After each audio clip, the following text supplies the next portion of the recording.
pasca materi tentang analisis kapasitas produksi dan sistem monitoring mesin pabrik. Selamat menonton.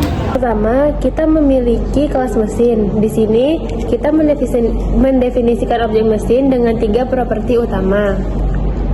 Yang pertama itu public string yang berisi nama mesin, yaitu untuk identitas mesin. Yang kedua, public double kapasitas produksi, yaitu batas maksimal produksi mesin tersebut.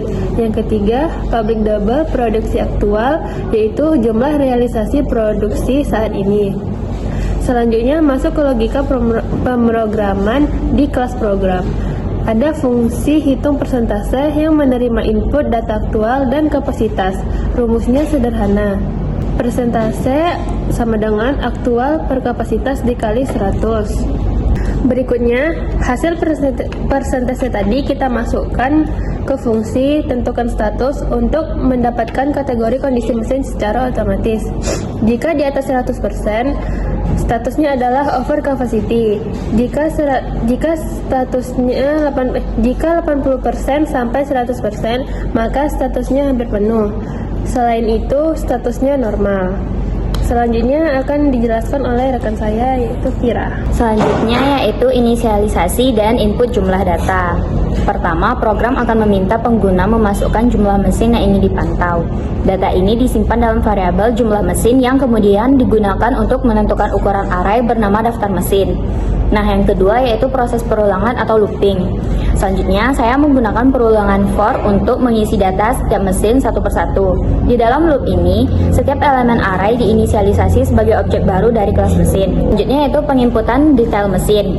Untuk setiap mesin ada 3 informasi yang harus diisi. Yang pertama, nama mesin sebagai identitas. Yang kedua, kapasitas produksi sebagai target atau batas maksimal produksi. Nah, yang ketiga yaitu produksi aktual. Berapa banyak yang benar-benar dihasilkan di lapangan. Nah, yang keempat yaitu konversi tipe data. Karena input dari konsol berbentuk teks atau string, saya menggunakan fungsi convert to int 32 dan convert to double agar data angka tersebut bisa diolah secara matematis nantinya. Nah, selanjutnya kita masuk ke laporan monitoring produksi. Di bagian konsol white line digunakan untuk mencetak judul laporan agar tampilan di konsol rapi. Nah, di bagian for in i sama dengan 0, i kecil dari jumlah mesin. Di sini saya menggunakan looping for untuk membaca data dari setiap mesin yang ada di dalam array atau list daftar mesin secara berurutan. Selanjutnya itu logika perhitungan. Dalam setiap perulangan, program memanggil fungsi hitung persentase untuk membandingkan produksi aktual dengan kapasitas produksi. Selain itu, ada fungsi tentukan status untuk memberikan label status, misalnya baik, perlu perbaikan, dan lain-lain berdasarkan hasil persentase tersebut. Yang terakhir yaitu output data. Di bagian konsol white line, hasilnya kemudian ditampilkan ke layar, mencakup nama mesin, jumlah produksi, hingga persentase efisiensinya dengan format 2 angka di belakang koma, yaitu F2. Setelah semua data mesin ditampilkan, program akan memunculkan pesan monitoring selesai dan menunggu input tombol dari user atau read key sebelum menutup jendela konsol. Nah, selanjutnya yaitu hasil return dari hasil codingan kami. Misalnya kita masukkan jumlah mesin 3. Data mesin yang pertama yaitu A.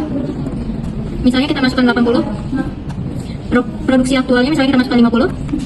Mesin yang keduanya B. Misalnya kita masukkan 90. Produksi aktualnya misalnya kita masukkan 75. Mesin yang ketiganya C. Kapasitas produksinya kita masukkan 100. Produksi aktualnya misalnya kita masukkan 110.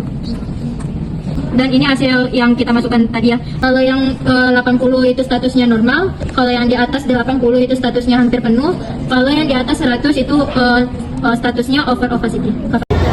Sekian video dari kami, semoga apa yang kami jelaskan dapat bermanfaat bagi teman-teman yang menonton. Bye!